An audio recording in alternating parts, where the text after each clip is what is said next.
big brain bug's been sucking up my gourd, man. It's sucking my will to live. Hello, everybody. Today I want to talk to you about a little movie called Starship Troopers. That's right, that hit movie from the 90s. You've probably been hearing about it a lot because you've been playing Helldivers 2, and you'll know that we've recently liberated my level on Creek.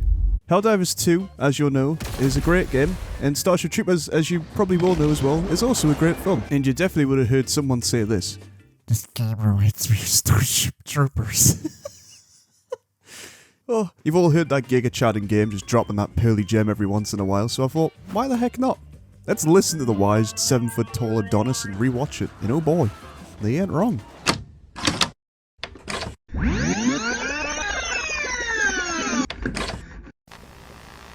In this film, we have our main man, Johnny Rico, who looks like the perfect face for a first world nation, with that sharp jawline, beautiful smile, and a can-do attitude. We find Rico in class, drawing a risky text to his girlfriend, Carbon Gee, damn. Her eyes, man. Jesus Christ, does she ever blink? Carmen is a much better student than Rico, which is clear through her test results and life goals. Rico, on the other hand, is, well, he's good at playing space football.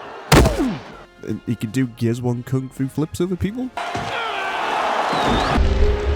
And he's clearly simping after Carmen, and she would definitely be the reason he ruined his life. This is not a foreshadow. It's here because of a girl.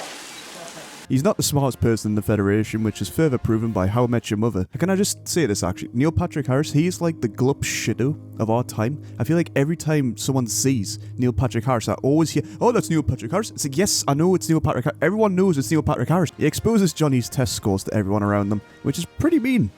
I hope this doesn't get used as evidence against him later for being an evil piece of shit. Carl is a friend of both Johnny and Carmen. He's definitely meant to be like the neighbour's kid, but we find out he's a psychic, and he reassures Johnny he can't control minds or influence humans. You don't do anything like that to me. Don't be afraid. Can't do human. Yet. Whoa, hold your horses there, buckaroo. That was a little ominous. I really hope this doesn't get used against him later. She's still alive. How do you know? I don't know how I know, but I know.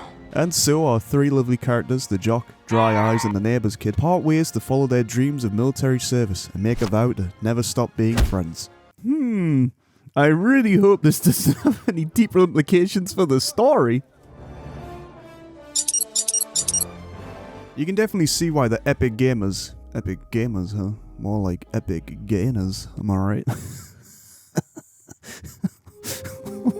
You can see why people find similarities between Starship Troopers and Helldivers. Number one, the developers have also said it's an inspiration, and number two, the exaggerated tone of the battlefield. Granted, I do think Helldivers 2 follows more badass ODST-style soldiers by comparison to the grunts in Starship Troopers. However, where Starship Troopers Microsoft excels is the propaganda. Spreadsheets. It has been said that the whole movie is just a propaganda film for the Starship Troopers universe, and you can kinda see why. Like, the shower scene for example, that just feels like some veteran dude trying to list all the varying reasons for why someone should enlist, and it all just feels so corny. Jonathan, what about you? Oh, I'm going into politics, and you gotta be a citizen for that, so here I am. And when they go to war with the bugs, one of the first deaths we see from Rico's squad is like the most brutal death in the whole film. It has like the same like vibe as the Shaun of the Dead when like that dude gets his head ripped off and his intestines pulled out. But the whole film has these obvious moments of just propaganda, and it just gets funnier when you stop and think, why would they show me this? When it's a certified high school movie, like, let's be real, there's no way that Rico and Carmen would be friends with Carl. Be seen as the weird kid and just cast out or bullied. But as a propaganda movie, it reads more like showing off the three main routes that someone can take at enlisting: soldier, pilot, or a schemer. A professional schemer. Dude, like all the teachers and most adults have horrific battle-related injuries. Like this one right here looks like a god hand from Berserk, which I think is pretty cool. But if you lose your legs, like that's perfectly fine because it's just normalized and it's seen as being a true citizen for doing your part. It's just crazy. I guess this is where Helldivers 2 can relate for sure. The soldiers will become unalive for their respective government and just not stop to think about it, because of how well they've been indoctrinated into the system of sending extremely expendable soldiers out to kill these threats to humanity. That's another thing, actually. The Arachnids are time and time again proven to be a horrible and murderous species. We've been told they dropped a fat meteor on Earth and wiped out the city of Buenos Aires, conveniently the home of our 3 central characters. The Arachnids have also brutalized many a poor dude, much like the one I mentioned earlier. However, allow me to dissect this just really quick. Firstly, we have no evidence that the Arachnids even sent a meteor. Plus, I mean, how could the... That's like saying an ant caused a solar eclipse. And for the Arachnids killing soldiers, that's no different than anyone defending their territory from someone trying to basically wipe them out / murder them. I mean, of course they're gonna fight back. The Federation just clearly decided to wake the sleeping bear bug. They even had Arachnids captured and used for testing before they even declared war on the poor things. Like, they were clearly just looking for the perfect excuse to start a war with them, and the answer ended up being the meteor. The Federation is a great juxtaposition to the Arachnids because everything they say about the bugs really just kind of mirrors their own actions, even down to the capture of brains. Oh, yeah, I haven't mentioned this, but the bugs are sucking the brains fresh out of people like a froob. They sucked his brains out. But the Federation are hellbent on trying to find and secure the brain bugs, which again is no different to what the Arachnids are doing to the humans. We aren't really told much about the Arachnids, so it's kind of just left up to the viewer's interpretation. So allow me to just tell you what I really think about these infamous creatures. I believe the Arachnids are just fine to be left alone.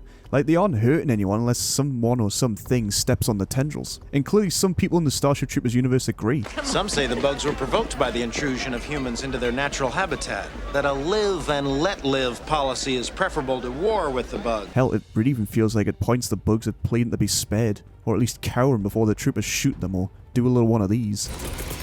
Like this clip here. It seriously looks more to me like the Arachnids are trying to display a "please don't do it" to the troopers, but they just go right ahead and game end them and wipe out a whole underground colony, because the troopers seriously believe these bugs sent a meteor to Earth.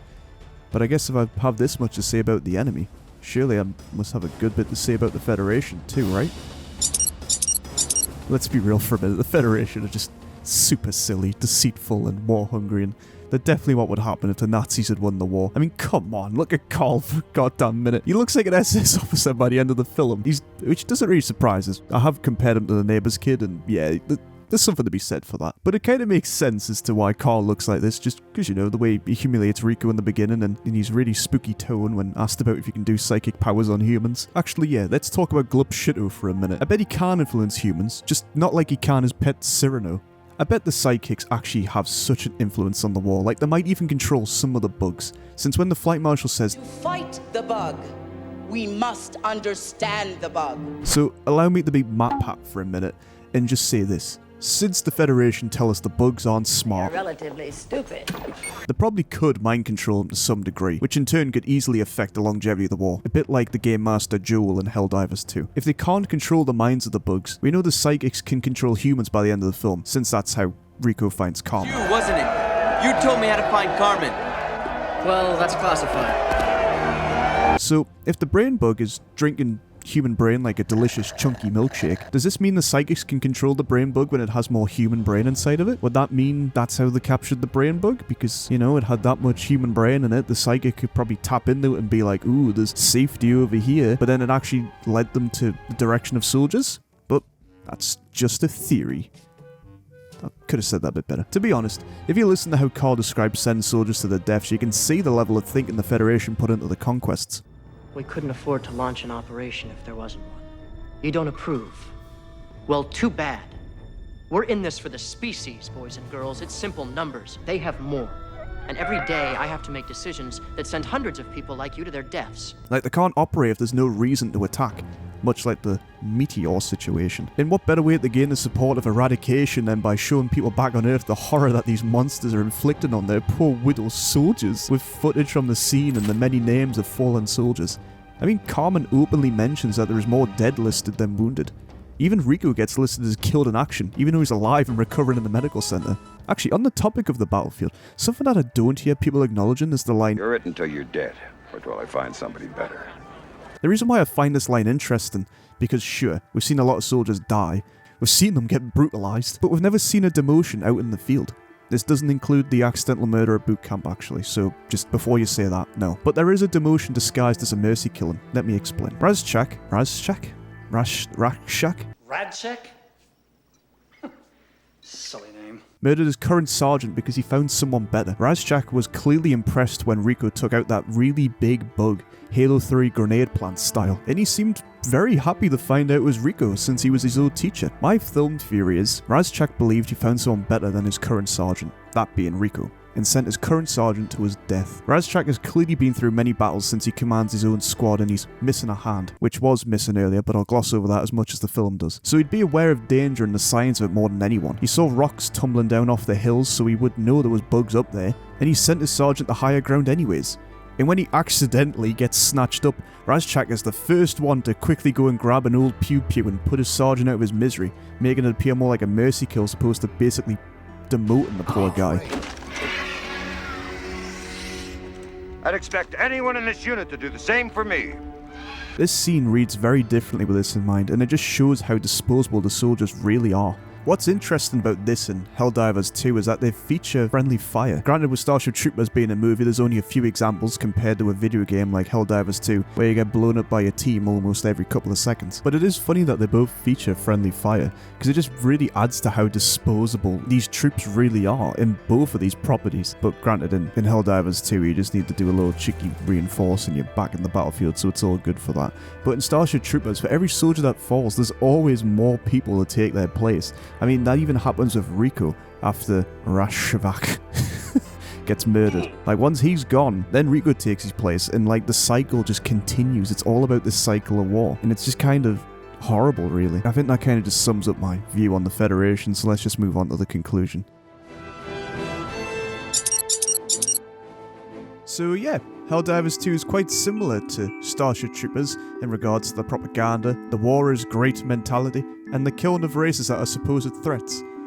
Not to mention the friendly fire mechanic and how longevity of the war is probably affected by some higher power. But upon looking further into the similarities though, there are some things that seem a little bit more lifted from the book instead of the film, like in regards to how they actually go into drop pods, like they get shot down into the planet. But again, this is something that I can't really cover because I haven't finished the book yet, but PewDiePie has made a video on this which has covered the difference between the book and the film, and if you haven't seen that already, which you more than likely have, then I'd say watch that because it'll go into it a bit more in depth. But if you decide to rewatch the film, keep an eye out for some of the things I mentioned in this video and let me know what you think about it just down below there in the little comments section, baby. But yeah, with that said, I just want to thank you for watching this video today and making it this far into this little big video of mine. Make sure to leave a little like, or maybe a dislike. Regardless of what you do, it's going to motivate me to make another video, so thank you for watching this video. Make sure to leave a little subscription if you wanna. It's free, baby. Or you can share it with a friend. Regardless, it'll do me some good times. But yeah, thank you so much for watching this video, and I'll see you in a little bit.